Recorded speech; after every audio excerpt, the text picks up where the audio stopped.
Bismillahirrahmanirrahim. Assalamualaikum warahmatullahi wabarakatuh. Perkenalkan, nama saya Jamil Al-Azhar dengan NPM 2510033 dari kelas A. Di sini saya akan mempresentasikan materi tentang demokrasi Pancasila.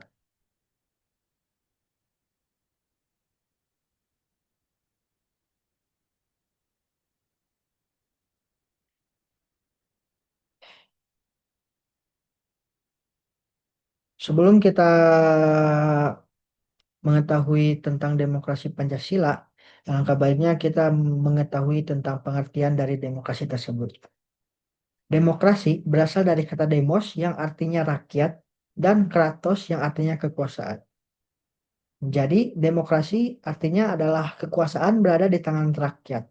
Lebih tepatnya, demokrasi berasal dari bahasa Yunani, yaitu demos yang berarti rakyat, dan kratos yang berarti kekuasaan. Jadi, secara sederhana, demokrasi adalah sistem pemerintahan di mana kekuasaan berada di tangan rakyat. Dalam demokrasi, rakyat memiliki hak untuk menentukan arah pemerintahan, memilih pemimpin, mengawasi jalannya kekuasaan, dan memberikan kritik atau masukan. Demokrasi juga menekankan bahwa semua warga negara memiliki kedudukan yang sama di depan hukum dan memiliki kesempatan yang sama untuk berpartisipasi dalam politik. Selanjutnya yaitu pengertian demokrasi Pancasila. Demokrasi Pancasila adalah sistem demokrasi yang berlandaskan kepada nilai-nilai Pancasila sebagai dasar negara Indonesia.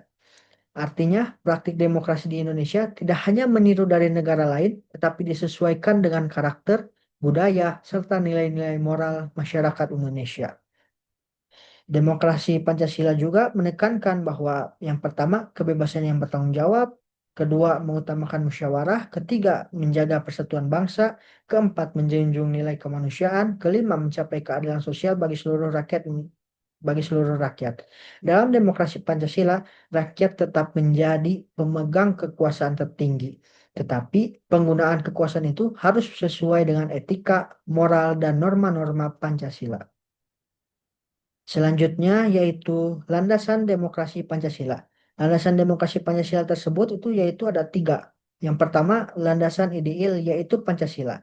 Pancasila menjadi fondasi utama penyelenggaraan negara. Setiap keputusan politik harus mencerminkan nilai ketuhanan, kemanusiaan, persatuan, musyawarah, dan keadilan.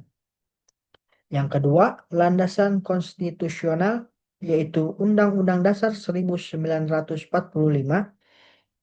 Undang-Undang Dasar 1945 mengatur bentuk negara, pemerintahan, hak warga negara, dan prinsip demokrasi.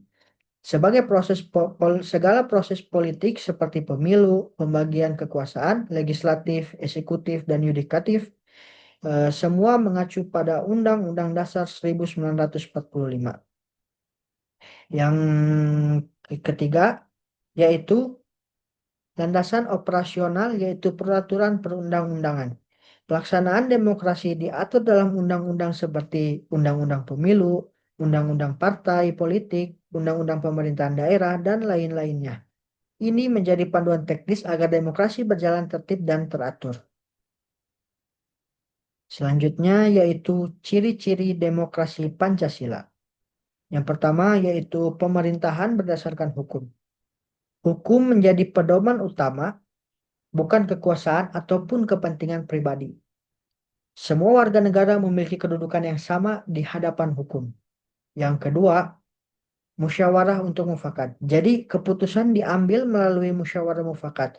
Ini yang menjadi ciri khas Indonesia. Musyawarah lebih mengutamakan kesepakatan bersama, bukan sekadar menang suara banyak, suara terbanyak. Yang ketiga yaitu menjunjung tinggi hak asasi manusia. Menjunjung tinggi hak asasi manusia itu seperti rakyat memiliki hak untuk bicara, memilih pemimpin, berorganisasi, serta berpartisipasi dalam politik. Yang keempat yaitu partisipasi rakyat. Jadi partisipasi aktif masyarakat, masyarakat memiliki peranan penting dalam mengawasi jalannya pemerintahan. Yang terakhir yaitu keputusan adil dan bertanggung jawab, yaitu adanya kebebasan yang bertanggung jawab. Jadi rakyat bebas menyampaikan pendapat tapi tidak boleh merusak ketertiban, menyebarkan kebencian atau informasi palsu. Selanjutnya yaitu prinsip-prinsip demokrasi Pancasila. Yang pertama yaitu persamaan hak bagi seluruh warga negara. Jadi tidak ada diskriminasi dalam politik, ekonomi, maupun sosial. Yang kedua yaitu kebebasan yang bertanggung jawab. Jadi setiap kebebasan harus digunakan dengan etika dan menghormati hak orang lain. Yang ketiga yaitu keadilan sosial. Jadi setiap kebijakan negara harus mengarah pada kesejahteraan rakyat. Yang terakhir yaitu musyawarah untuk mufakat. Jadi demokrasi Pancasila lebih mengutamakan dialog dan diskusi daripada konflik politik. Serta menjaga persatuan dan kesatuan. Jadi demokrasi harus memperkuat keutuhan negara, bukan memecah belah. Selanjutnya yaitu penerapan demokrasi Pancasila dalam kehidupan bernegara. Di sini ada beberapa penerapan. Yang pertama yaitu pemilu yang jujur dan adil. Jadi pelaksanaan pemilu yang jujur, adil dan terbuka itu salah satu contoh penerapan demokrasi Pancasila. Seperti rakyat dapat memilih presiden, kepala daerah, dan anggota legislatif secara langsung.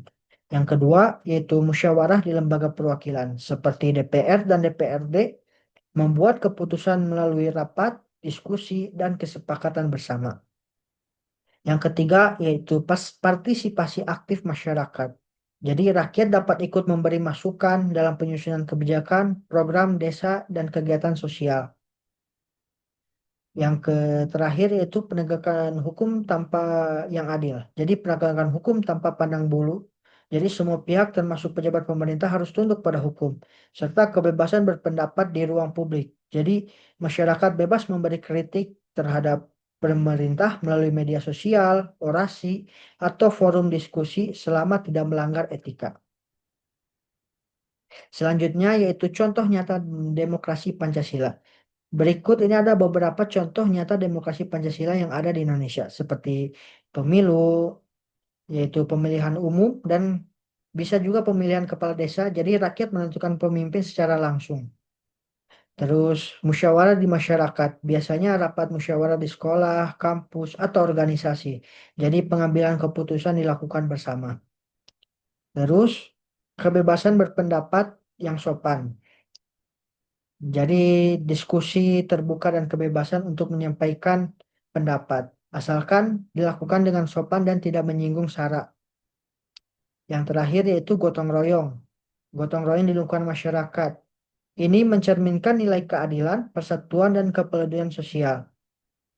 Serta ya menyampaikan kritik pada pejabat atau pemerintah. Kritik disampaikan dengan bahasa yang baik, bukan ujaran kebencian. Selanjutnya yaitu tantangan demokrasi Pancasila. Tantangan demokrasi Pancasila ini ada beberapa, yaitu seperti politik uang atau bisa disebut money politics, yaitu uang sering digunakan untuk mempengaruhi suara rakyat. Contohnya ketika pemilu, kita bisa memberikan uang terhadap para pemilih agar untuk memilih kita. Yang kedua yaitu penyalahgunaan kekuasaan atau jabatan. Jadi masih ada pejabat yang korupsi atau memanfaatkan jabatan untuk keuntungan pribadi. Dan itu bisa merugikan negara. Yang ketiga yaitu rendahnya kesadaran politik sebagian warga. Banyak yang tidak memahami proses politik atau bersikap apatis. Yang keempat yaitu polarisasi akibat perbedaan pendapat. Yaitu perbedaan pendapat sering menimbulkan perpecahan antar warga. Jadi perbedaan pendapat misalnya contohnya di sosial media sering kali membuat perpecahan antara antara warga. Terus yang terakhir yaitu penyebaran hoaks yang memecah belah masyarakat. Penyebaran hoaks ini yaitu informasi palsu yang dapat merusak demokrasi dan memecah belah masyarakat. Dan yang terakhir yaitu penutup. Demokrasi, jadi setelah kita melihat apa yang kita tadi lihat, kita bisa menyimpulkan bahwa demokrasi Pancasila adalah demokrasi khas Indonesia yang berlandaskan Pancasila dan UUD 1945 yang harus dijaga agar tetap adil, bermusyawarah, dan menjaga persatuan. Jadi, demokrasi Pancasila ini bukan hanya menekankan kekuasaan rakyat, tetapi juga nilai moral, budaya, dan etika. Kita sebagai warga negara memiliki peran penting untuk menjaga agar demokrasi tetap berjalan dengan baik, jujur, dan bertanggung jawab. Mungkin cukup sekian yang bisa saya sampaikan. Mohon maaf apabila ada kesalahan kata, mohon dimaafkan, dan terima kasih atas perhatiannya. Mungkin cukup sekian dari saya. Wabillahi taufiq wal hidayah. Wassalamualaikum warahmatullahi wabarakatuh.